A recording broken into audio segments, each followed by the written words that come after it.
அவருக்கு பயப்படுகிற ஒரு பயம் இருந்தால் போதும், விதமாக உங்களை ஆசீர்வதிப்பார். உங்களுக்கு தேவையான காரியத்தை உங்களை கைவிட மாட்டார்.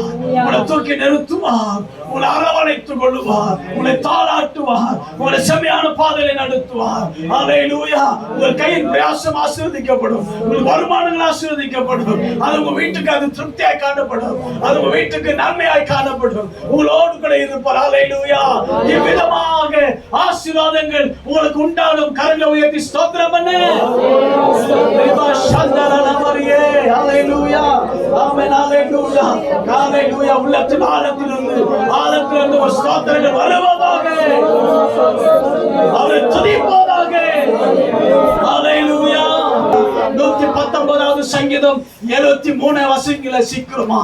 உம்முடைய கரங்கள் என்னை உண்டாக்கி, உம்முடைய கரங்கள் என்னை உண்டாக்கி, என்னை உருவாக்கிட்டு, உம்முடைய கற்பனைகளை ஏற்றுக்கொள்ள என்னை உணர்வுள்ளவன் ஆக்கும். அல்லேலூயா.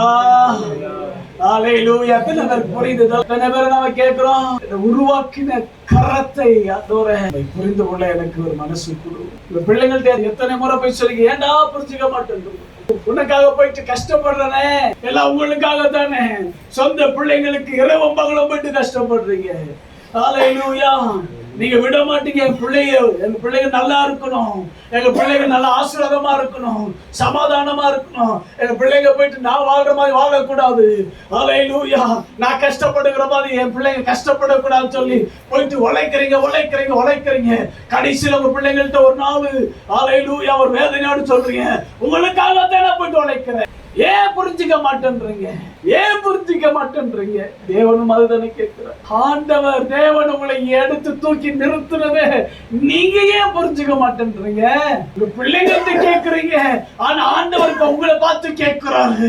நான் உங்களை தூக்கி எடுத்து நிறுத்தி இருக்கிறேனே, உங்களுக்கு ஆசீர்வாதத்திற்கு நான் இருக்கிறேனே, உங்க சாபத்துக்கள்ல, வியாதிக்கல்ல, உங்களுடைய பிரச்சனை போராட்டத்துக்கள்ல, உங்க நன்மைக்காக நான் நின்று நான் உங்களை ஆசீர்வதிக்கிறேன். ஏன் புரிஞ்சுக்க மாட்டேன்றீங்க? எத்தனை பேருக்கு புரியுது?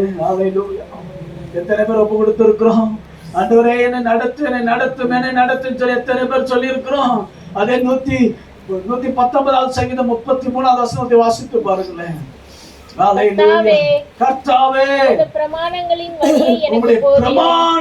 வழி முடிவு பரியந்தம் நான் அதை காத்துக்கொள்வேன். முடிவு பரியந்தம். ಯೆಹೋವನೇ, ನಿನ್ನ ನಿಬಂಧನೆಗಳ ಮಾರ್ಗವನ್ನು ಉಪದೇಶಿಸು, ಕಡೆ ತನಕ ಅದರಲ್ಲಿಯೇ ನಡೆಯುವೆನು. யாரும் இருக்கணும், கணவன மனைவியா இருக்க மாட்டாங்க. நீங்க நினைச்சிட்டீங்களா நான் தாலி கட்ட முடிச்சு என் கூட இருப்பாருன்னு, என் மனைவி என் கூடயே இருப்பாங்கன்னு சொல்லி நினைச்சிட்டீங்களா? அதெல்லாம் கூட இருக்க மாட்டேன்.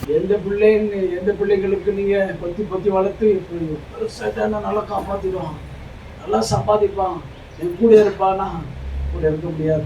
இந்த உலக சிஸ்டம் அப்படி படைக்கல நம்மள. காலங்கள் நேரங்கள் வரும்போது நம்மளை பிரிஞ்சு போயிட்டே இருப்பாங்க.